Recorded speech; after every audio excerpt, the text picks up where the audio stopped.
Now, Southern California is home to many things involving railroads. We discovered a fantastic display of railroad history, as well as one of the oldest and possibly the largest public garden railroads in the United States. Children of all ages can be found at the Los Angeles County Fairgrounds, or Fairplex, where there's a wide variety of activities for railroad lovers. Our first stop is a Southern California chapter of the Railway and Locomotive Historical Society, where you'll find some great examples of California's railroad heritage. The Arcadia Station is an original Santa Fe depot, came from Arcadia, built in 1895, and we got the depot in 1969 in another location here on the fairgrounds. In 1989 it was moved down here. Well, we have the largest diesel locomotive that's been built. We have the largest steam engine that's been built. We have 3-cylinder locomotives. We have the largest 412-2 and the largest 410-2. Our most well-known is the Big Boy. It's the best shape of any of them that have been preserved. And we have people from all over the world come to visit and look at our Big Boy. The largest display is the Fairplex Garden Railroad. It's the oldest garden layout in the country. The miniature railroad came to life at the Los Angeles County Fair in 1924 as a simple diorama. The intent of the original display was to create an attraction that people would look at during the LA County Fair so that they would see Pudding Stone Dam to come out and visit Pudding Stone Reservoir in the surrounding area. The Pacific Electric was involved as an additional player, as a way for people to come out and visit the Pudding Stone Dam area. So the first display, the first diorama, had the background, and then it had a trolley in it. As what we understand, the trolley was not operating.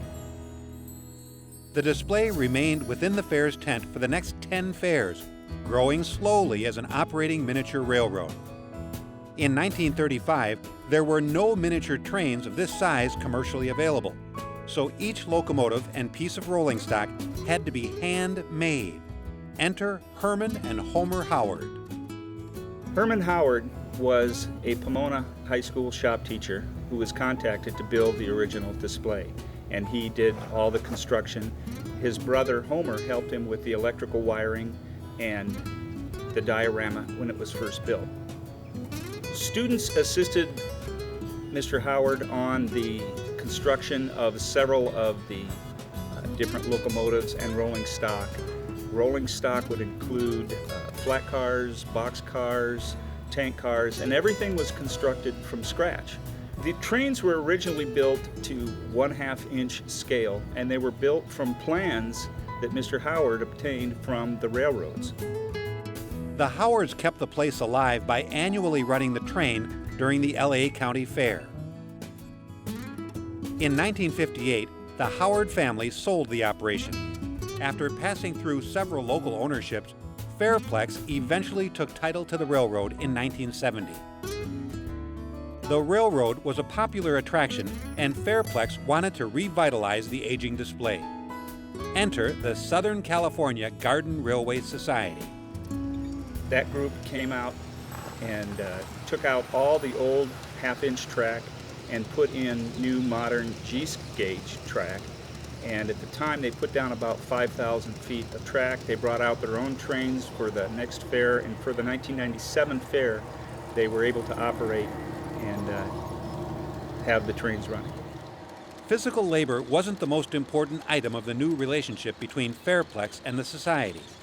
In working in conjunction with our coordinator, Bob Toohey, they developed a business plan. This business plan, which we still use today, is a comprehensive document that states how the Fairplex will interact with the Garden Railroad.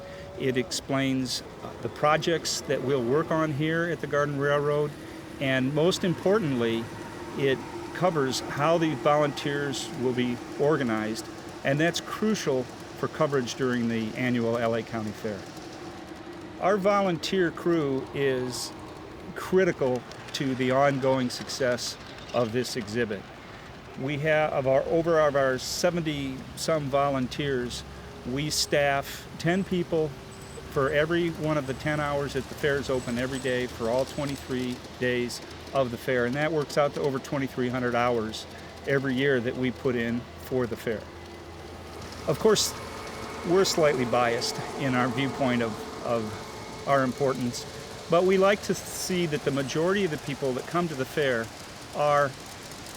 do visit the Garden Railroad. In fact, our annual attendance at the LA Fair ranges between 1.3 and 1.4 million people, and exit surveys have showed that approximately 80% of those people are exposed to the Garden Railroad one way or the other. The various trains and trolleys operate past several scenes depicting California history from the 1850s to present day, and wander throughout the mountains, over the lakes and streams, and through the gardens. Yeah, some of the areas that we're proud of are our mountain area, which has over 100 dwarf Alberta spruce trees that are carefully trimmed and thinned out to resemble real trees. Another area is our western area. The western area is one of our 2 interactive areas that allows visitors during the fair to control the trains, and that's very popular with young adults and kids of all ages, I suppose. The area that gets the most visibility is the front end, what we call Main Street, on the front of the exhibit, which goes from the Old West down to pretty much present day, and that covers a variety of buildings, from a car show to housing development under construction, to some of the buildings that are actually historic to Southern California and the Pomona area, including the Fox Theater and the Mayfair Hotel, which are on our Main Street. The railroad has over 10,000 feet of track in the 3 main lines and over 8,000 feet of wiring. The trains and the buildings are all powered by electricity systems, which basically have been here since the 1950s. We've taken some of those circuits and upgraded them with modern components, but the main controls, that allow us to move the trains, were built, as far as we know, in the 50s, and they're still performing very, very well. Because it's a garden railroad, there is plenty of work for the landscape people. On the front and down Main Street, we have junipers and boxwood trees. These are common shrubs that you can find in any nursery. It's just that we have to trim them in a certain way so that they resemble real trees. And that takes a lot of maintenance in terms of our volunteers. We have people that do nothing but come out and just trim trees. And we have volunteers who come out who really don't have expertise in any particular area, but they just come out and pull weeds, and those people are as valuable to us as anybody else. The layout is open the first Sunday of every month, and of course we're open and operating every day during the annual LA County Fair, which is in September and the first weekend in October. Whether you find yourself at the Los Angeles County Fair or are just passing by, stop at Fairplex in Pomona and visit a California treasure.